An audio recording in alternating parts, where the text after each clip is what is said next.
Human life is sometimes full of very unexpected turns, the turns that may be either dramatic or even tragic. But it is these tragic moments of our life that force us to think of something really serious. What is the human life about? The human life may be long but uneventful, yet it may be very short but full of accomplishments. The person I'd like to speak about today had a shockingly short life. But the outstanding legacy of excellent deeds and accomplishments he left behind will outlive him in the hearts and minds of all those who happen to know him.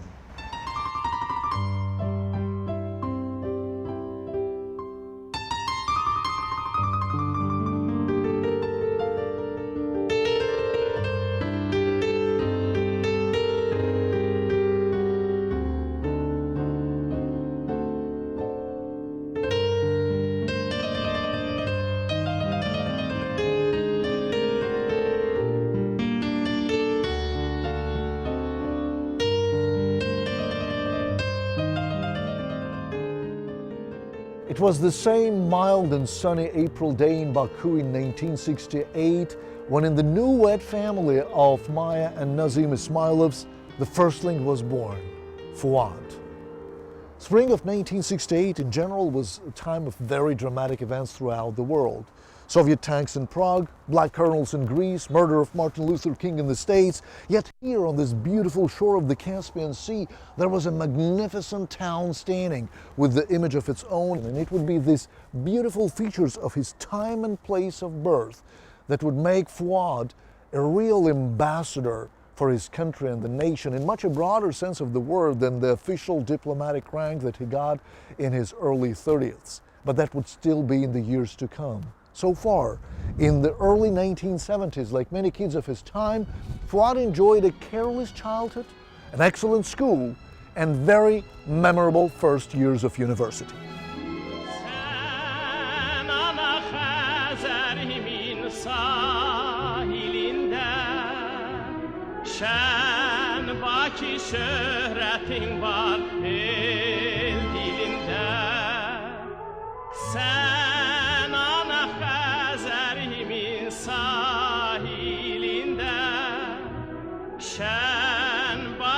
Şöhretin var el dilinde.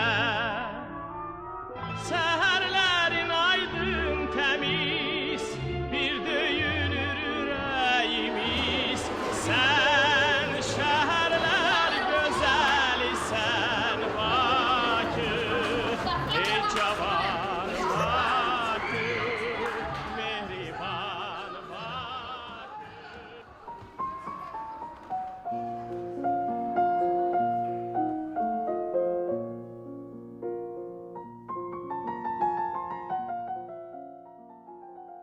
It's the memory and the sweet memory. In fact, everything started here, at school. The greatest passion of Akshin and Fuad was soccer. It was interesting to deal with him. I enjoyed walking with him, attending football matches, and I felt that he's not just merely watching it, he analyzes the game, and his comments were very prudent. You know, each and every minute with him was memorable. We shared some musical passions too, apart from the variety novelties, which unlike today was really beautiful. We also had a commonly shared passion to jazz. Both Fuad and myself were adoring jazz, and to a certain extent we revealed jazz for each other.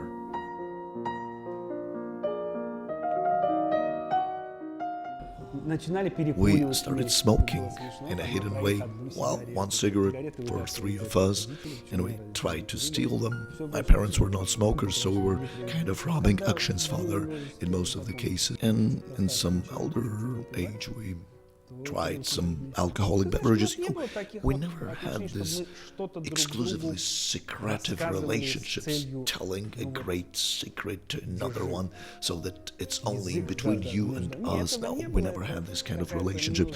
It's an unnecessary lyrics and romantics, but the sense of trust was always there. Oh, he'd been studying English from his early childhood, like grade 5, if not earlier.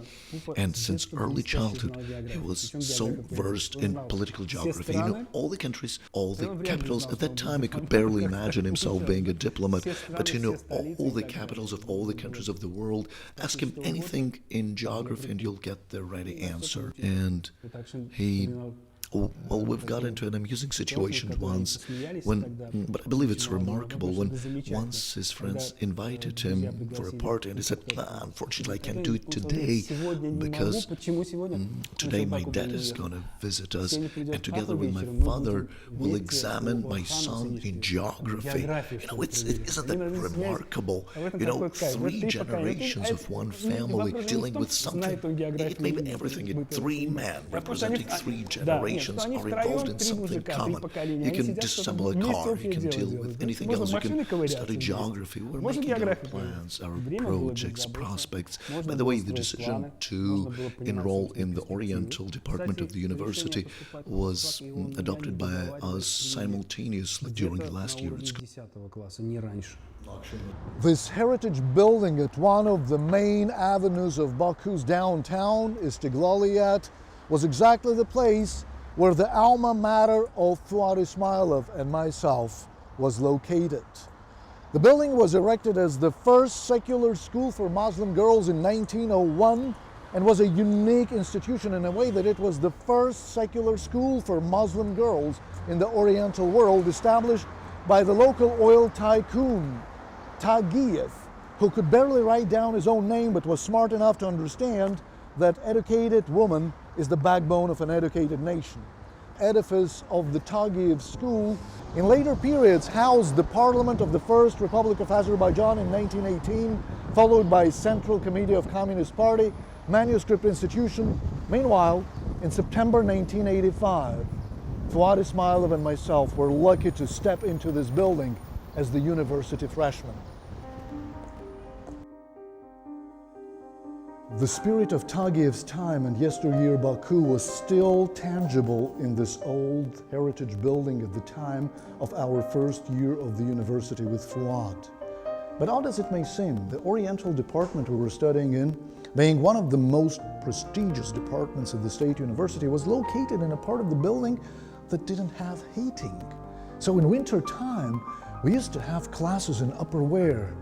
Yet, about a quarter of a century later, I still keep cherishing sweet memories of that beautiful time with its unique atmosphere of enjoying the studies and wonderful teachers we had and very nice and friendly faculty to student and student to student relationships, with Fuad Ismailov being a part and parcel of this milieu. Very hardworking and knowledgeable, he was in the meantime pretty much down to earth and open-minded and ready to stretch his helping hand to anyone in need. Our freshman year at the university appeared to be the last year of our peaceful and careless youth. Upon completion of the first course, Fuad Ismailov was drafted to Army to return 2 years later not only to a new university building, but to a totally different environment. The Cold War was over, replaced by the conflict in Nagorno-Karabakh, which, even though being of regional magnitude, was no less terrible and repugnant. Endless flow of refugees, explosive rallies, increasing violence and hostilities culminating in horrible events of January 1990 distorted the life in Baku and Azerbaijan and pretty much defaced our later years at the university. Of course, Fuad Ismailov never stayed indifferent to the ongoing developments, and the events in Karabakh were causing his indignation and protest. That said, he always found a civilized way of expressing his feelings and sentiments. And while the ongoing political events, the demonstrations and the rallies were used by a number of students as an excuse to miss classes for months, Fuad Ismailov never forgot the main thing: he was studying hard. His arduous wish to study will bring him back to the State University in Baku almost a decade after, when in 2005 he graduated from the university as an expert in international law. Yet in the early 1990s, the situation was changing from bad to worse. While we were desperately looking for a job, Fuad tried to pursue his career goals in the field of foreign policy. But to precede his further diplomatic career, I'd like to get back to quite an interesting episode, once again related to the history of pre-Soviet Baku. One of most favorite places for Fuad Ismailov to stay in Baku at the time of his being a career diplomat and ambassador to Austria was his patrimonial residence in one of Baku's nicest heritage buildings. The mansion was erected in 1904 by Baku's nobleman Teymurbek Ashurbekov as a wedding gift to his son. In 1906, the couple's first baby, Sarah Ashur-Bailey, was born here to become a recognized historian in the years to come. One of Sarah's childhood friends, frequently visiting the Ashurbekov residence, was Leo Nussimbaum, a purported author of Ali and Nino, one of the best novels about pre-Soviet Azerbaijan, published in Vienna in 1937. The main character of Ali and Nino, Ali Khan Shirvanshir, became a diplomat during the First Republic of Azerbaijan in 1918. However, his political career and his very life were brutally discontinued with the Soviet takeover of Azerbaijan in 1920. Unlike him, Fuad Ismailov succeeded in making an outstanding diplomatic career, but his first steps in foreign service were pretty problematic. He was too open-minded for government of Popular Front. Impediments to Fuad Ismailov in the early 1990s were mentioned by Vafa Guluzadeh, then the State Counselor for Foreign Relations, at the Remembrance Night held by the Diplomatic Academy of Azerbaijan and attended by Elmer Mamedyarov, the Minister of Foreign Affairs. Despite the hurdles and obstacles caused to Fuad in early 1990s by that time government representatives, he still succeeded in making an outstanding political career. Since 1995, for more than 10 years, the place of his career growth and excellence was Austria.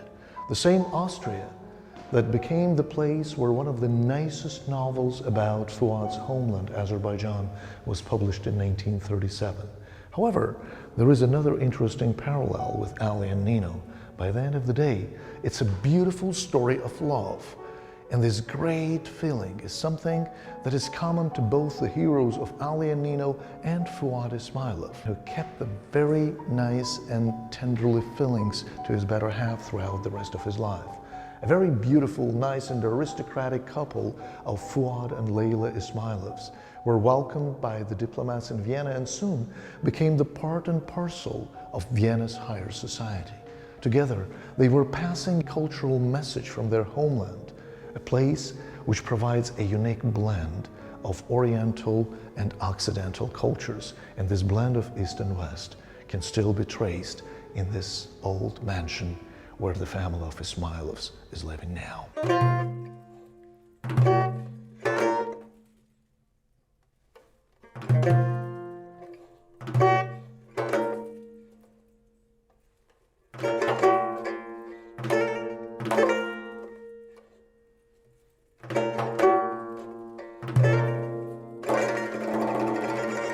He was a unique one-woman man. The great feeling that came to his life once was with him forever. His temporary home in Vienna, it was the place where you're coming with a great pleasure, you know. It was this island of calmness, island of happiness, island of the beautiful people. As it was the case with his family life, the diplomatic career of Fuad Ismailov was successful indeed. However, this success was backed up with years of strenuous efforts and hands-on experience. I had the privilege to know Fuad Ismailov when I was Secretary General of the Council of Europe, and he served in the mission of Azerbaijan to the Council of Europe. And I appreciate him very much as an enthusiastic diplomat of his country, excellent representative of his country. He was a man of culture. He was absolutely well known in the diplomatic community in Austria, in both sides. One side is the bilateral between Austria and Azerbaijan, but he was also very well known in the United Nations community like UNIDO, and where he represented Azerbaijan too. He combined the features of a bilateral diplomat with that of an international diplomat, which is not so easy. He was an example of new generation who can find conjunction between European values and Azerbaijani realities. He's probably the first person I met when I assumed my official duties as the U.S. co-chair of the Minsk Group. And I walked in and there was this bright face, full of energy, positive energy, just waiting for me. And he reached out and grabbed my hand and he said, welcome, I'm Fuad Ismailov, I'm the Azerbaijani ambassador. We're going to be working together now, I look forward to it. And he was just full of warmth and, as I said, positive energy. I felt a great human connection to him from that very moment, which is, by the way, essential in diplomacy. When I had been appointed as ambassador of Austria to Azerbaijan, the first person I met was Fuad. We had an appointment.